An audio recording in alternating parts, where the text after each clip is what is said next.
Welcome back to None of Your Beeswax Apiary. Today I just want to do a short video to show you how we make up our sugar syrup that we feed to the bees and show you a couple of the additives that we put into it and explain the process that we use here.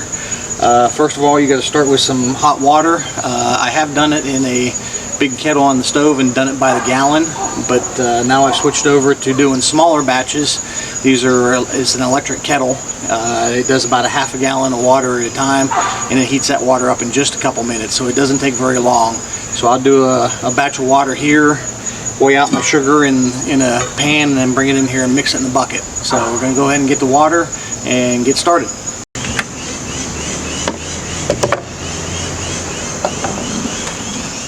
Okay, so we went and heated up our water, and then we weighed out our sugar. Like I said, this particular kettle here holds about a half a gallon of water, so I weighed out 4 pounds of sugar. I'm currently still feeding 1 to 1 because I'm only feeding our nukes that we made there in the late summertime. I want them to build up population, so I'm feeding them to stimulate a nectar flow so the queen keeps laying. So you don't have to be precise on your measurement as long as you get it close. The bees aren't going to care if it's 1 to 1, 1.2 to 1. And here in a little bit, if any of the hives need to put on some weight, I'll probably strengthen it up a little bit and do like 1.5 to 1. I don't really do 2 to 1. I've done it in the past, and it's really hard to get it in the solution. It's really thick. The bees don't seem to take it as well, so I usually about 1.5 to 1 is about as much as I'll go here in the fall if they need it. If they need to put on a lot of weight, which most of our hives are in pretty good shape, so we shouldn't have to do that.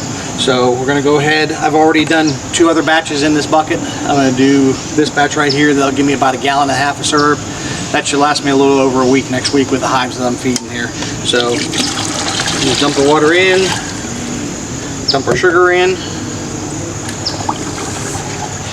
These Home Depot buckets work really good for this. They've got a rubber gasket on the lid, keeps the ants out, keeps the bees out, because once you mix this up, if you leave it outside and the lid's cracked, the bees are going to find it, especially once you put some of this Honeybee Healthy in. That's an attractant and a feed stimulant for them, so that will attract them to it even more. So I get that sugar mixed up, get it all good and dissolved in there. The good hot water dissolves a lot faster too. And then I usually, throughout the year, will use Honeybee Healthy as an additive to it. Like I said, it's got some important minerals in it and things like that for the bees, plus it's a feeding stimulant. They take it a little bit faster with it, plus it helps preserve the sugar water so it doesn't go bad as fast because it will ferment if you leave it out in the sun. The sugar and the natural yeast in the water will ferment and go bad, so the Honeybee Healthy helps preserve that. And then also this time of year and first thing in the spring when I'm trying to build up colonies and get them good and healthy, I also add a little bit of amino B booster to it too. It helps give them a little bit extra boost of the vitamins and minerals they need in the feed along with the sugar water. So if you read the bottle of amino B booster, it says for 1 gallon of syrup you can use 4 teaspoons of Honeybee Healthy and 4 to 8 teaspoons of amino B booster. Like I said, I've got 1.5 gallons in there, so I'm going to use 4 teaspoons for that 1.5 gallons. I usually don't use all 4 teaspoons on a gallon. I'll usually use probably about 3. It's still plenty strong enough, and I've got a bee buzzing around my head. It smelled it.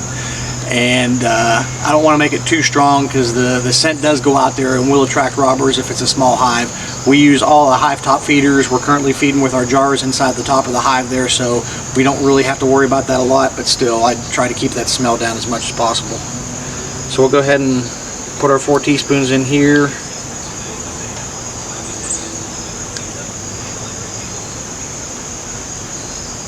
Again, I'm not being exactly precise with this. I'm getting it close to a teaspoon and dumping it in. Honeybee Healthy, you got to kind of mix it up a little bit because it will settle out. It's a little bit thinner than the amino B booster there. And I'm going to do 4 teaspoons of this as well.